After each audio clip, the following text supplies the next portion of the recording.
ಇದು ಅಬೋವ್ ವಿಡಿಯೋದಲ್ಲಿ ನೋಡ್ತಿದ್ದೀರಲ್ಲ, ಇದು ಬಂದ್ಬಿಟ್ಟು ರ್ಯಾಫ್ಟ್ ಫೂಟಿಂಗ್ ಅಂತ. ರ್ಯಾಫ್ಟ್ ಫೂಟಿಂಗ್ ಅಂದರೆ ಏನು, ನಿಮ್ಮದು ಎಂಟೈರ್ ಏನು ಏರಿಯಾ ಆಫ್ ದಿ ಸೈಟ್ ಇದೆಯಲ್ಲ ಅದನ್ನು ಕಬ್ಬಣ ಕಟ್ಬಿಟ್ಟು ಕಾಂಕ್ರೀಟ್ ಹಾಕೋದಕ್ಕೆ ರ್ಯಾಫ್ಟ್ ಫೂಟಿಂಗ್ ಅಂತ ಕರೀತಾರೆ. ಇಲ್ಲಿ ಎಲ್ಲ ಕಾಲಮ್ಸು ಕೂಡ ಕನೆಕ್ಟೆಡ್ ಇದೆ, ನೀವು ನೋಡ್ತಿರ್ಬೋದು. ಆಬ್ವಿಯಸ್ಲಿ ಇದು ಕಾಸ್ಟ್ಲಿಯರಾ? Definitely costly. ಇದು ಯಾವಾಗ ಹಾಕ್ತೀವಿ ರ್ಯಾಫ್ಟ್ ಫೂಟಿಂಗ್ ಅಂದರೆ, ಫಸ್ಟ್ ಆಫ್ ಆಲ್ ನೀವು ಫೂಟಿಂಗ್ ಬಗ್ಗೆ ಅಥವಾ ನಿಮ್ಮ ಕಾಲಮ್ ಡೀಟೇಲ್ಸ್ ಬಗ್ಗೆ ಒಂದು ಬೇಸಿಕ್ಸ್ ಗೊತ್ತಿರಬೇಕು.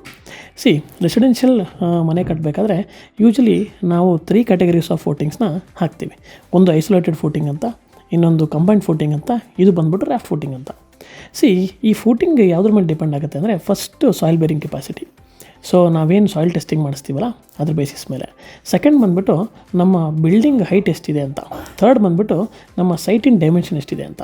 ಓಕೆ, ಇಷ್ಟು ನಾವು ಹಾಕೋ ಫೂಟಿಂಗ್ ಡಿಪೆಂಡ್ ಆಗುತ್ತೆ. ಓಕೆ, ಈ ಸೈಟಲ್ಲಿ ನೋಡ್ತಿರ್ಬೋದು ನೀವು, ಇದು ಬಂದುಬಿಟ್ಟು 8 ಫೀಟ್ ಎಕ್ಸ್ಕವೇಷನ್ ನಾವು ಮಾಡಿರೋದು. ದ ರೀಸನ್ ಈಸ್ ಬಿಕಾಸ್ ಇದು ಲೂಸ್ ಸಾಯಿಲ್. ಎರಡನೇದು ಬಂದುಬಿಟ್ಟು ಇದು G+5 1600 ಸ್ಕ್ವೇರ್ ಫೀಟು. ಓಕೆ, ಇದ್ರದ್ದು ಏನು ಸುತ್ತಳತೆ ಇರೋದು 40x40 site. 1600 square feet 5 floors ಕಟ್ತಾ ಇದ್ದೀವಿ ನಾವು. Almost 8600 square feet 9000 square feet ಬಂದಿದೆ. ಓಕೆ, ಇಲ್ಲಿ 2 BHK 1 BHK combination of rental house ಬರ್ತಿದೆ, ಮೇಲ್ಗಡೆಗೆ ಡೂಪ್ಲೆಕ್ಸ್ ಹೌಸ್ ಬರ್ತಾ ಇದೆ. ಇದೆಲ್ಲ ಕಾಂಬಿನೇಷನ್ ಸೇರಿ, ಮತ್ತು ಇವ್ರದ್ದು ಸಾಯಿಲ್ ಬೇರಿಂಗ್ ಕೆಪಾಸಿಟಿ ತುಂಬ ಕಡಿಮೆ ಇತ್ತು. ದ ರೀಸನ್ ಬಿಕಾಸ್ ಇದು ಲೂಸ್ ಸಾಯಿಲ್. ಹಾಗಾಗಿ ಸ್ಟ್ರಕ್ಚರಲ್ ಡೀಟೇಲ್ಸ್ ತೆಗೆದು ನೋಡಿದಾಗ ನಮಗೆ ರ್ಯಾಫ್ಟ್ ಫೂಟಿಂಗ್ ಹಾಕಲೇಬೇಕಾಯಿತು. ಓಕೆ, ಇದು 10 ಔಟ್ ಆಫ್ 2 ಕೇಸಸ್, ಅಂದರೆ out of 10 there'll be 2 cases ಈ ಥರ ಇರುತ್ತೆ. ಓಕೆ, ಅಟ್ ಮ್ಯಾಕ್ಸಿಮಮ್ ಇವತ್ತು ಬ್ಯಾಂಗ್ಳೂರಲ್ಲಿ ನಾವು ಮಾಡ್ತಿರೋ ಸೈಟ್ಗಳಲ್ಲಿ ಸಾಯಿಲ್ ಕೆಪಾಸಿಟಿ ಲೂಸ್ ಇರೋದು. ರ್ಯಾಫ್ಟ್ ಫೂಟಿಂಗ್ ಬಂದ್ಬಿಟ್ಟು 1 ಔಟ್ ಆಫ್ 10. ಓಕೆ, ಇನ್ನು ಉಳಿದಿರೋ ಟೈಮಲ್ಲಿ ಕೆಲವೊಂದು ಕಂಬೈನ್ಡ್ ಫೂಟಿಂಗು ಆಗಿದೆ. ಈ ಸೈಟ್ ಬಂದುಬಿಟ್ಟು ಮೀನಾಕ್ಷಿ ಮಾಲ್ ಹತ್ರ ಇರೋದು. ಇದರ ಪಕ್ಕದ ಸೈಟಲ್ಲೇ ನಾವು ಇನ್ನೊಂದು ಮನೆ ಕಟ್ಟಿದ್ವಿ. ಅದು ಬಂದುಬಿಟ್ಟು ಸಾಯಿಲ್ ಇಷ್ಟೇ ಆ್ಯಕ್ಚುಲಿ ಲೂಸ್ ಇರೋದು. ಬಟ್ ಪ್ರಾಬ್ಲಮ್ ಏನಂದರೆ ಅಲ್ಲಿ G+3 ಬಿಲ್ಡಿಂಗ್ ಅಷ್ಟೇ.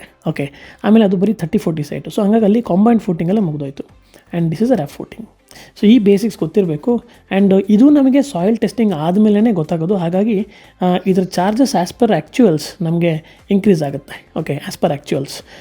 ಆ್ಯಸ್ ಪರ್ ಆ್ಯಕ್ಚುಯಲ್ಸ್ ಅಂದರೆ ಏನು, ನಮಗೆ ಸ್ಟೀಲ್ ಎಷ್ಟು ಜಾಸ್ತಿ ಆಗ್ತಿದೆ, ಸಿಮೆಂಟ್ ಎಷ್ಟು ಜಾಸ್ತಿ ಆಗುತ್ತೆ. ಓಕೆ, ದೆನ್ ನಮ್ಮದು ಕಾಂಕ್ರೀಟಿಂಗ್ ಎಷ್ಟು ಜಾಸ್ತಿ ಹೋಗುತ್ತೆ, ಕೂಲಿ ಎಷ್ಟು ಜಾಸ್ತಿ ಬರುತ್ತೆ, ಎಕ್ಸ್ಕವೇಷನ್ ಚಾರ್ಜಸ್ ಎಷ್ಟು ಜಾಸ್ತಿ ಬರುತ್ತೆ, ಇಷ್ಟು ನಿಮಗೆ ನಿಮ್ಮ ಬಿಲ್ಡ್ರು ಕ್ಯಾಲ್ಕುಲೇಷನ್ ಕೊಡ್ತಾರೆ. ಅದ್ರ ಬೇಸಿಸ್ ಮೇಲೆ ನೀವು ಆ್ಯಸ್ ಪರ್ ಆ್ಯಕ್ಚುಯಲ್ಸ್ ಪೇ ಮಾಡ್ತೀರಾ. ಐದರ್ ನೀವು ಬಿಲ್ಡರಿಗೆ ಪೇ ಮಾಡಿ ಅಥವಾ you can directly pay to the vendor, any of these things. But ಇದನ್ನು ನಿಮಗೆ ಮಾಡೋಕ್ಕಿಂತ ಮುಂಚೆನೇ ಸ್ಟ್ರಕ್ಚರಲ್ ಡೀಟೇಲ್ಸ್ ಹಾಕಿ ಕೊಟ್ಟಿರಬೇಕು. ಯಾವುದೇ ಒಬ್ಬ ಒಳ್ಳೆ ಕನ್ಸ್ಟ್ರಕ್ಷನ್ ಕಂಪ್ನಿ ಅಥವಾ ಒಬ್ಬ ಒಳ್ಳೆ ಬಿಲ್ಡರ್ ಅದನ್ನು ನಿಮಗೆ ಮುಂಚೆನೇ ಹೇಳ್ತಾರೆ. ಎಷ್ಟೊಂದು ಸರಿ ಕಾಸ್ಟ್ ಬಂದುಬಿಟ್ಟು 8 to 10 ಲ್ಯಾಕ್ ಇನ್ಕ್ರೀಸ್ ಆದಾಗ ಬಜೆಟ್ ಇರೋಲ್ಲ. ಓಕೆ, ಹಾಗಾಗಿ ಅದನ್ನು ಮುಂಚೆ ಹೇಳೋದು is better thing. Thank you.